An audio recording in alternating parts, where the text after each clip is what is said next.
गंगा के किनारे बसे एक छोटे से गांव कालीनगर में एक गरीब स्त्री रहती थी। उसका नाम था राधा।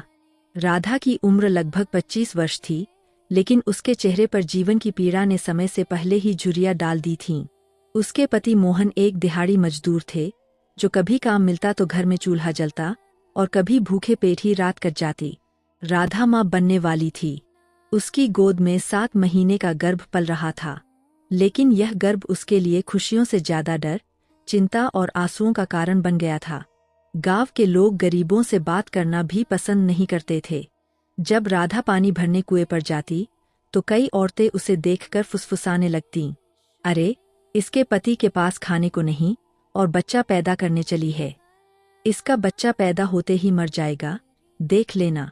ये शब्द राधा के दिल में तीर की तरह चुभते। वह बाहर से चुप रहती, लेकिन रात में चुपचाप रोती। उसके घर में न दवा थी, न डॉक्टर, न कोई सहारा। एक दिन राधा को तेज दर्द हुआ। मोहन किसी तरह पैसे उधार लेकर उसे शहर के सरकारी अस्पताल ले गया।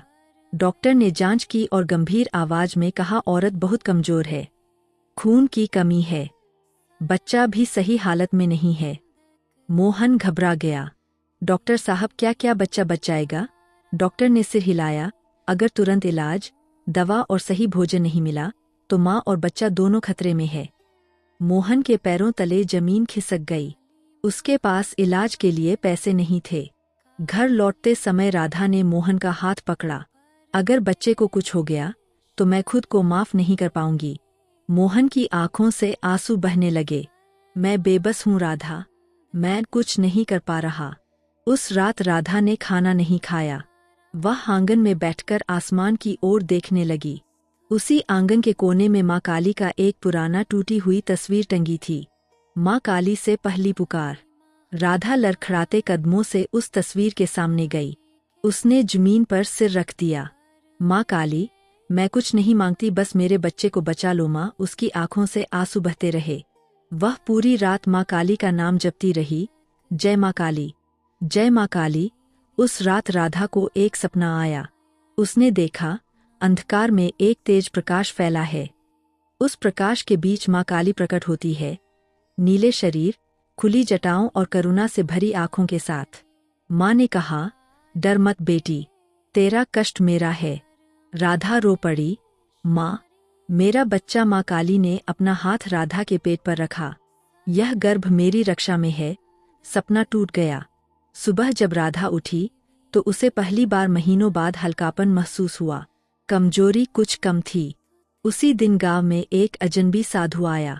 उसने सीधे राधा के घर का रास्ता लिया। साधु ने कहा, माँ काली ने मुझे यहाँ भेजा है। मोहन और राधा स्तब्ध रह गए। साधु ने राधा को कुछ जड़ी बूटियां दीं। इसे 7 दिन तक लेना। उसने मोहन को कुछ पैसे दिए, यह माँ की कृपा है। और जाते जाते बोला, 7वें दिन परीक्षा होगी, लेकिन डरो मत। 7वें दिन राधा को अचानक भयानक दर्द हुआ। बारिश, बिजली और अंधेरा, सब कुछ डरावना था। गांव वालों ने कहा, इसे अस्पताल ले जाओ, लेकिन रास्ते बंद थे। राधा दर्द से चिल्लाई, माँ काली, मुझे छोड़ना मत। माँ काली का साक्षात रूप उसी क्षण पूरे घर में तेज प्रकाश फैल गया। सबने देखा, दरवाजे पर माँ काली खड़ी है। उनके पैरों से खून नहीं, बल्कि प्रकाश बह रहा था। माँ ने गर्जना की, जिसने मेरी भक्त बेटी को कष्ट दिया, वह नष्ट होगा।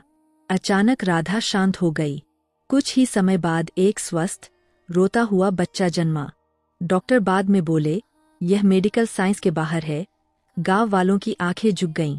कुछ महीनों में मोहन को स्थायी काम मिला। राधा स्वस्थ हो गई। गांव में लोग अब उसे माँ काली की भक्त कहकर सम्मान देते। राधा रोज माँ काली के सामने दीप जलाती और कहती, माँ तुमने साबित कर दिया कि जहाँ दुनिया छोड़ देती है, वहाँ माँ काली थाम लेती है। सच्ची भक्ति कभी खाली नहीं जाती। माँ काली अपने भक्तों की रक्षा स्वयं करती है। चमत्कार आज भी होते हैं। अगर आप माँ काली पर विश्वास रखते हैं तो वीडियो को लाइक करें और ऐसी चमत्कारी कथाओं के लिए चैनल को सब्सक्राइब जरूर करें।